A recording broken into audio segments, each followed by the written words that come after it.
بسم اللہ الرحمن الرحیم، السلام علیکم۔ میں ہوں سیبی کاظمی، آپ دیکھ رہے ہیں فیس بک اور یوٹیوب۔ جمعے کے دن 14 فروری کا دوسرا ویلاگ۔ پہلے اہم خبریں اور پھر ان کا تجزیہ۔ ترکی کے صدر طیب اردگان نے عمران خان سے ملنے کی خواہش کا اظہار بھی کیا اور اڈیالہ جیل میں خان کو نکالنے کا مطالبہ بھی کیا اور پی ٹی وی پر بیٹھ کے باقاعدہ بیان بھی دے دیا۔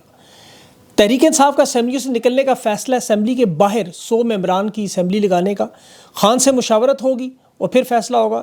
عمران خان کے متعلق مقدمات و اخراجات کی رپورٹ بھی مانگ لی گئی۔ ایک ایسی ہی رپورٹ ایلان مسک نے بھی پاکستان کے خلاف جو ڈوج کی تحقیقات شروع کر دی، اس کے انکشافات بھی سامنے آ رہے ہیں۔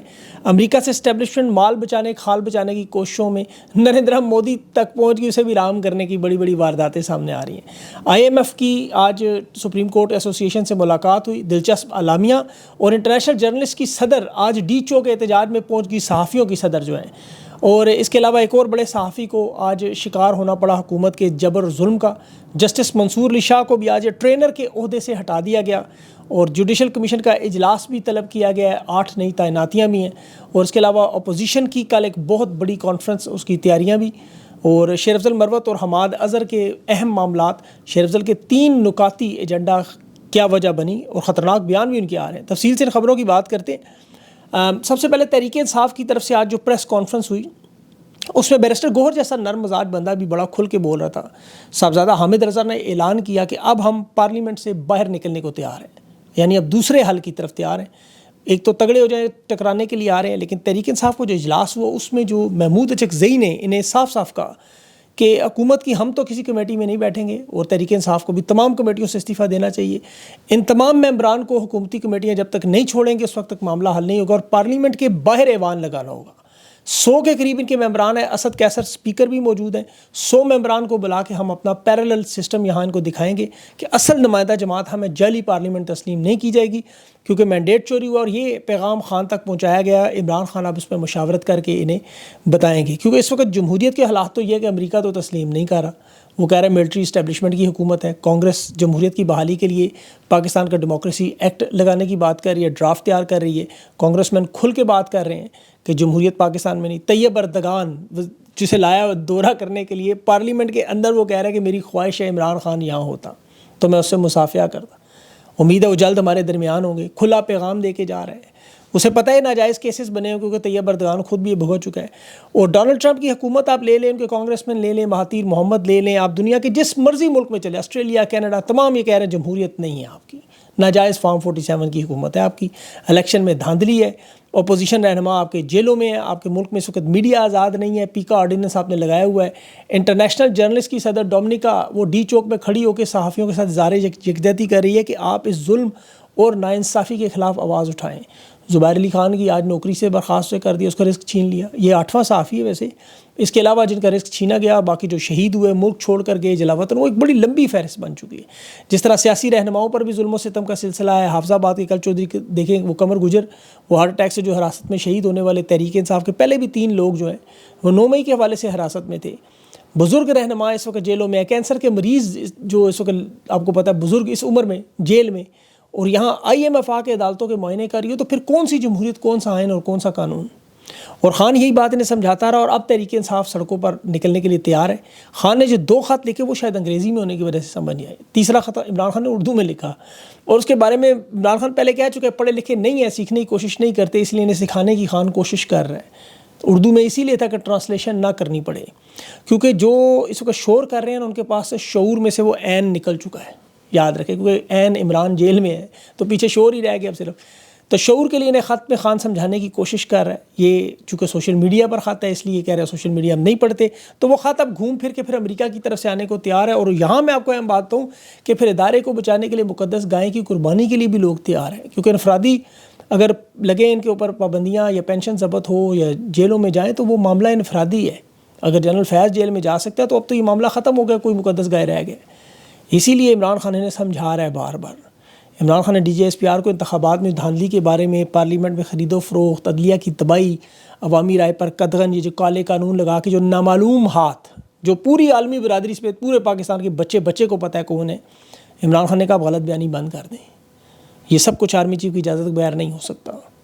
تو اب یہ دیکھیں معاملہ ان کے پاس اس نوبت تک پہنچ چکا ہے کہ کشمیر سے تو یہ پیچھے ہٹے۔ وہ general retired Nazir but NAB کے چیئرمین نے کہا کہ ہمارے لیے کشمیر کی زمین اہم نہیں، ہمارے لیے کراچی کی زمین اہم ہے. تو یہ عمل وہی ثابت کر رہا ہے جو عمران خان بات کر رہے ہیں. اب یہ کشمیر سے ہٹنے کی وجہ بھی دیکھیں، ڈونلڈ ٹرمپ ایڈمنسٹریشن میں 4 اہم لوگ لگائے گئے. نیشنل سیکورٹی ایڈوائزر ہے، اس میں ڈائریکٹر انٹیلیجنس تلسی گبارڈ ہے، اس میں ایلون ماسک ہے، وہ وکرما سوامی ہے جو ریپبلکن پارٹی کے ہیڈ ہے. یہ جو سارے لوگ، اب تو ایف بی آئی کا جو ڈائریکٹر کاش پٹیل اور جنوبی ایشیا کا جو انچارج پال کپور، اب یہ سب لوگوں کے آنے کے بعد اب دیکھیں ہندوستان کا ٹرمپ ایڈمنسٹریشن بڑا اہم اثر رسوخ ہوا. اور یہاں اسٹیبلشمنٹ کو یہ لگ رہا ہے کہ اقتدار بچانے کے لیے انہیں نریندر مودی کی حمایت کرنی پڑی. انہوں نے کوشش بھی کی، جیسے سلامتی کونسل میں کشمیر کی تحریک کو دہشت گرد تحریک قرار دے دیا کہ شاید مودی صاحب راضی ہو جائے. اور مودی صاحب نے 2008 میں جو ممبئی حملوں کے ریٹائرڈ پاکستانی فوجی افسر طاہر حسین، جس پر وہ حملوں کی سازش کا الزام لگایا کہ معاونت کی، 166 لوگ اس میں ہندوستان کے ہلاک ہوئے. اور یہ ٹرمپ کو، بھارت کو حوالگی کے لیے طاہر حسین صاحب کی وہ فرمائش کی کہ ٹرمپ تیار ہو گیا. اسٹیبلشمنٹ کو کہا انہوں نے ہمیں کوئی مسئلہ نہیں، ہمیں کوئی آبجیکشن نہیں. دوسرے معنوں میں نریندر مودی کی حکومت کے ساتھ اب اسٹیبلشمنٹ کے تعلقات قائم ہو سکیں، یہ کوشش کر، لیکن یہ نہیں پتہ کہ وہ اسے گرفتار کر کے پاکستان کی فوج پر دہشت گردی کا الزام لگا کے مزید پابندیاں لگوانا چاہتے ہیں. سہولت کاری کی یہ دیکھیں کوشش انہوں نے جو کی شکاگو میں، وہ صاحب فوجی ڈاکٹر ہے سابق، کینیڈین شہریت بھی ہے ان کے پاس، ان کی حوالگی سے اسٹیبلشمنٹ کو نقصان ہوگا. انہیں یہ سمجھ نہیں آ رہی. لیکن یہ جس طرح پہلے بھی وہ آ کے ہندوستان کے، آپ کو پتہ ہے 22 ٹارگٹ اپنے اچیو کر کے چلے گئے، انہوں نے کوئی کوشش نہیں کی کہ ہمارے تعلقات خراب نہ ہوں. اور یہ ہر ڈکٹیٹر کی کوشش ہوتی ہے. یہ میں آپ کو اس لیے بتا رہا تھا کہ آپ کو سمجھ آئے کس لیول تک ہی چلے گئے. پرویز مشرف نے کارگل پر حملہ کیا تھا، لیکن آپ کو پتہ ہے جو ہی صدر بنا فی الفور آگرہ پہنچ گیا. جنرل ضیاء الحق بھی یہی کرتا رہا، راجیو گاندھی سے ملنے پہنچ گیا. یہ جمہوری حکومتیں ہوں تو پھر وہ وہاں پر کبھی بارڈر پر، کبھی کشمیر کی سائڈ پر، کبھی LOC پر آپ کو یہ جھڑپیں نظر آتی ہیں. پچھلے 3 سال سے آپ دیکھ لیں لائن آف کنٹرول کی اب کوئی خلاف ورزی نہیں ہوتی. اب انہیں نہیں نظر، وہ آ کے مار بھی گئے، کشمیر میں کچھ نہیں بولے. تو بہرحال اب یہ مودی کے دورے کے بعد اب حالات بدلے ہیں بہت بڑے. امریکہ کے خلاف ایک بہت بڑا جو اتحاد بنا تھا برکس کا، اس میں سے افریقہ، جنوبی افریقہ، برازیل، ہندوستان اور یہ چائنا تھے. ہندوستان اس میں سے نکل گیا کیونکہ 100% ٹیرف کی جو پابندیاں لگنے جا رہی ہیں، جس میں چین اور ڈونلڈ ٹرمپ کی آپس میں تجارتی جنگ ہے. اب مودی نے اس امریکی کیمپ میں شرکت کی، وہ مضبوط ہوئے. اسٹیبلشمنٹ اب بالکل اب گھٹنوں پہ آ گئی. اب دیکھیں وہاں ان کے انرجی کے، آرٹیفیشل انٹیلیجنس کے، ٹیکنالوجی کے بڑے بڑے معاہدے، ان کی تجارت میں جو ہے وہ اتنا بڑا اضافہ کہ ابھی میں دیکھ رہا تھا 25% پابندیاں گلوبل سٹیل پر اور ایلومینیم پر لگائی جا رہی تھی. ٹرمپ نے جو 2 دن پہلے اعلان کیا تھا، لیکن مودی کہنے کہ وہ ہٹ جائیں گے. 25% ان کا آپ سوچ نہیں سکتے کتنا بنتا ہے. پھر بھارت کو اسٹیلتھ جہاز بھی وہ بیچ رہے ہیں. پھر انہوں نے یہ جو کہا نا اسلام پسندی، انتہا پسندی خلاف بھرپور مدد کا اعلان بھی کیا. کوآڈ کا جو 4 ملکی تعاون ہے وہ بھی امریکہ، آسٹریلیا، جاپان اور ہندوستان کا مضبوط کرنے کا عہدہ. ہندوستانی مصنوعات کو مزید فائدہ جب پابندیاں چائنا پہ لگیں گی، آرٹیفیشل انٹیلیجنس اور بہت کچھ ہو رہا ہے. اور یہاں اس دوران پیکا، فائر وال، سوشل میڈیا، لوگوں کو اٹھانا، تحریک انصاف کو مارنا، پھینٹی دینا، SIFC کے ڈرامے، سپریم کورٹ کے ڈرامے. اور یہاں ترکی کے الیکٹرک گاڑیاں وہ توشہ خانہ میں ابھی ملی ہیں جو 2 مریم نواز کو، آصفہ زرداری کو بھی غائب ہو جائیں گی. عدلیہ کے معاملات بھی آپ کے سامنے ایسے ہی. لاہور ہائی کورٹ میں ابھی دیکھیں جو ایجنڈا طے ہوا، 8 ججز، جو انہوں نے 8 نامینیشنز ججز کی، 3 خواتین بھی ہیں. نام وہ دیکھ لیں آپ سارے. ڈپٹی رجسٹرار کے عہدے پر بھی خاتون رہی، ان کی خدمات دیکھ لیں، وہ سارے وکلا جانتے ہیں وہ کون لوگ ہیں. اب IMF کی میٹنگ بھی، سپریم کورٹ بار ایسوسیشن، یہ میں آپ کو بتا رہا ہوں کہ یہاں کیا ہو رہا ہے اور دیکھیں وہاں امریکہ میں کیا ہو رہا ہے. سپریم کورٹ کے بار ایسوسیشن میاں رؤوف صاحب جو ملے، عبدالرؤوف صاحب، انہوں نے سلمان حیدر اس وکیل کو ساتھ نہیں رکھا، اس لیے کہ انہوں نے 26ویں آئین ترمیم کو چیلنج کیا ہوا ہے. اور سوال جو آپ کیا ہو رہے تھے کرپشن کے خاتمے پر، غیر ملکی سرمایہ کاری کو فروغ کے لیے شفاف نظام کیسے بنائیں، عدالتی نظام میں خامیاں کیسے نکالیں. سب سے بڑی خامی عدالتی نظام میں 26ویں ترمیم.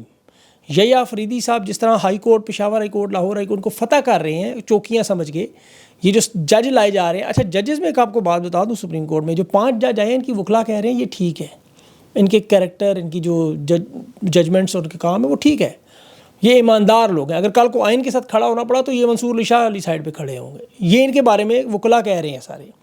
2 ان میں سے البتہ مشکوک ہے. بہرحال یہ تو وقت کے ساتھ چیزیں سامنے آئیں گی جب وقت آئے گا، کیونکہ فی الحال تو گندگی عدلیہ میں پھیلائی جا رہی ہے ہر صورت پہ قانون کو ختم کر کے. آج عمران خان نے بھی دیکھیں پٹیشن جو تحریک انصاف نے دائر کی، رائٹ ٹو انفارمیشن ایکٹ کے تحت، یہ بڑی اہم چیز آپ کو بتاؤں. خان کے خلاف 256 کے قریب تقریباً مقدمات ہیں، اوپر نیچے کر لیں آپ جو کچھ گئے مس ہوئے.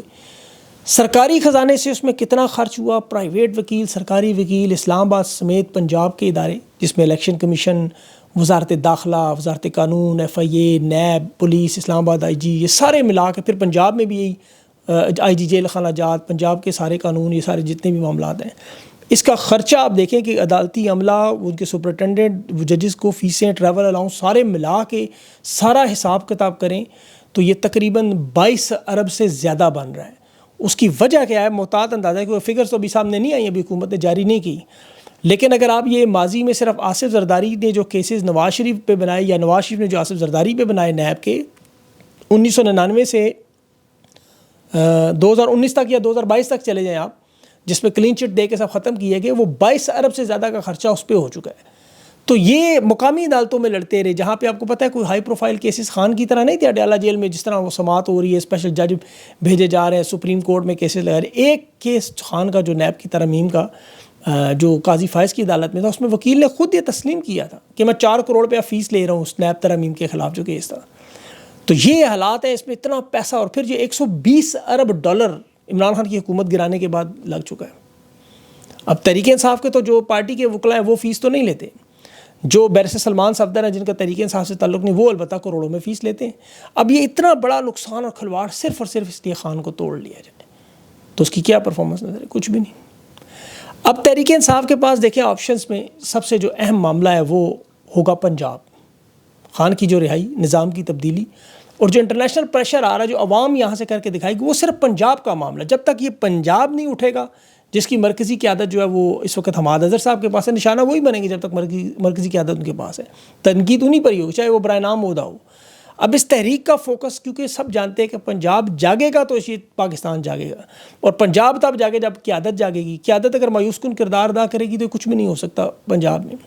پنجاب کی جیلوں میں اس وقت آپ دیکھیں تحریک انصاف کی قیادت کو کیوں رکھا گیا ساری کی ساری، جبکہ کے پی، بلوچستان، سندھ کے جو رہنما ہیں وہ آپ کو آزاد نظر آتے ہیں، لیکن ان پنجاب کی جو رہنما ہے ڈاکٹر یاسمین راشد، اعجاز چودھری صاحب، یہ سارے عمر چیمن کو نہیں چھوڑا جا رہا۔ کیوں؟ اس کی وجہ یہ ہے کہ یہ لوگ جانتے ہیں کہ تحریک کو ایک کھڑا کر سکتے ہیں۔ حماد اظہر صاحب جو صدر ہے پنجاب کے، وہ برائے نام عہدہ ہے، وہ خود اعتراف بھی کر چکے ہیں ابھی، بلکہ انہوں نے کہا بھی، ایک تازہ ترین جو تعیناتی ہوئی وہ جہانگیر ترین کی جماعت سے آئے ہوئے وسیم اختر رامے صاحب، انہیں ابھی direct administrative head central Punjab جو لگایا گیا، وہ شیر ارباب صاحب کے نوٹیفیکیشن پہ، پارٹی مینجمنٹ سیل کے وہ چیئرمین ہیں۔ حماد اظہر صاحب نے کہا مجھے نہیں پتہ، اس کا پتہ ہی نہیں ہے، جو خود مختار باڈی ہے، ٹھیک ہے ان کا سسٹم ہے تحریک انصاف، لیکن چونکہ یہ معاملہ پنجاب سے جڑا ہے اور پنجاب کے صدر یہ ہیں، تو انہیں نہ مشاورت ہوئی، نہ انہیں پتہ ہے، نہ ان کا عہدہ اگر برائے نام ہے، تو پھر اس عہدے پہ رہنے کا مقصد مجھے سمجھ نہیں آتا، کیونکہ جتنا عرصہ یہ عہدے پہ رہیں گے، ایک تو جماعت کو نقصان تو ہوگا، ان کی اپنی سیاست بری طرح ڈیمیج ہوگی۔ تو حماد اظہر صاحب کو تو والنٹیرلی میرے حال میں ریزائن کر دینا چاہیے۔ دوسرا شیر افضل مروت صاحب، ان کو نکالنے کی وجوہات، اس میں ایک تو سلمان اکرم راجہ کو جو جنرل سیکرٹری تسلیم نہیں کیا، انہوں نے پارٹی آئین کو ٹی وی پروگرام میں چیلنج کر دیا، انٹرا پارٹی الیکشن بھی ہو رہے ہیں آپ کو پتہ ہے۔ دوسرا ٹویٹر پر انہوں نے جو تحریک انصاف کے رہنماؤں یا نظریاتی کارکنوں کے خلاف مہم وغیرہ سے، پھر ان کے بڑے الزام کے ان کے اپارا کے ساتھ آئی ایس آئی سے تعلقات ہیں، اور پھر اب جو شیر افضل صاحب کھل کے بیان دے رہے ہیں کہ میں کسی کو نہیں مانتا، یہ بہت بڑی غلطی کر رہے ہیں۔ اگر وہ سمجھتے ہیں کہ وہ اس طرح کی بیانات سے ان کو کوئی فائدہ ہوگا تو وہ یہ مزاحمت نہیں ہوگی، یہ ان کی مشکلات میں شدید اضافہ ہوگا، ان کی واپسی ناممکن ہو جائے گی، کیونکہ خان جس پر سے ہاتھ اٹھا لے وہ پھر اکبر اسبابر ہی بن جاتا ہے، سیدھی سی بات ہے۔ اگر انہوں نے ایک پارٹی کے اندر رہنا ہے، خان کے نظریے پر چلنا جو وہ اپنے منہ سے کہتے ہیں، تو اپنی پوزیشن واضح کریں خان کو۔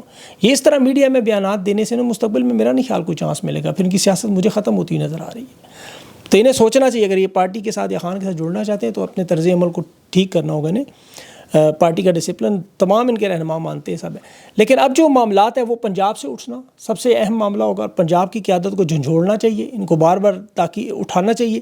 اگر یہ لوگ نہیں اٹھ سکتے تو بار بار ان لوگوں پر یہ دباؤ ڈالنا چاہیے کہ آپ لوگ کسی اور کو چانس دے دیں، والنٹیرلی کسی کو دے دیں، آپ سے بہتر کوئی تو ہوگا۔ اگر آپ پرفارم نہیں کر پا رہے کسی بھی وجہ سے، خان نے منع کیا ہے یا آپ کو کسی نے بھی 2 سال 8 مہینوں سے اگر آپ لوگ روپوش ہی رہنا ہے آپ لوگوں نے، اور آپ لوگوں نے کچھ نہیں کرنا، اسی طرح 5 سال اس حکومت کے پورے کروانے ہیں، عمران خان کو 5 سال جیل میں رکھوانا، تو پھر آپ کا روپوشی کا فائدہ کوئی نہیں۔ اس عہدے پر چپکے کہ مجھے خان نے کہا ہوا، یہ وجہ نہیں بنتی۔ آپ کا خود بھی ایک ضمیر ہے، خود بھی آپ کو پتہ چلتا ہے کہ میں کیا کر رہا ہوں۔ میں نے اگر ایک موٹر سائیکل پہ بیٹھ کے ایک راؤنڈ بڑھ کا چکر لگا کے واپس آ جانا ہے تو اس طرح پارٹی تو نہیں چل سکتی۔ سب سے بڑا مینڈیٹ سب سے، ہاں پھر لوگوں کو ظاہر شکوک و شبہات ہوتے ہیں کہ آپ کو اسٹیبلشمنٹ نے کہا ہوا ہے، آپ اسی طرح ڈنگ ٹپاؤ پروگرام چلاتے جائیں آہستہ آہستہ، پھر اس پر سوشل میڈیا پر تنقید ہوگی آپ کے اوپر، اور بڑی کھل کے ہوگی، پھر آپ انہیں وارداتیے بنائیں، پارٹی کو توڑنے کے لیے گروپنگ کریں، وہ آپ کی اپنی مرضی. لیکن انڈیپینڈنٹ تجزیہ پھر یہی ہوگا سب لوگوں کا کہ آپ کو یہ پارٹی میں جو لوگ پرفارم نہیں کر رہے انہیں سائڈ پہ ہونا چاہیے، چاہے وہ جتنے مرضی بڑے رہنما ہوں. اور تحریک انصاف اگر پارلیمنٹ سے نکلتی ہے تو ان کا یہ بڑا اہم فیصلہ ہوگا، لیکن ظاہر ہے یہ فیصلہ عمران خان نے کرنا ہے، یہ بہت بڑا فیصلہ ہوگا. لیکن آنے والے دنوں میں ان چیزوں کا، کیونکہ ابھی 2 دن ان کی کانفرنس بھی شروع ہونے والی ہے کرک میں، وہاں سے بھی معاملات بہت ساری چیزیں سامنے آئیں گی. انٹرنیشنل دباؤ سب کچھ ان کے ساتھ ہے اس وقت. اگر یہاں یہ تھوڑی سی عوام کی موبلائزیشن کر لیں تو یہ سسٹم خود بخود گر جائے گا. بہرحال دیکھتے ہیں کیا ہوتا ہے. اپنا خیال رکھیں، مجھے اجازت دیں، اللہ حافظ.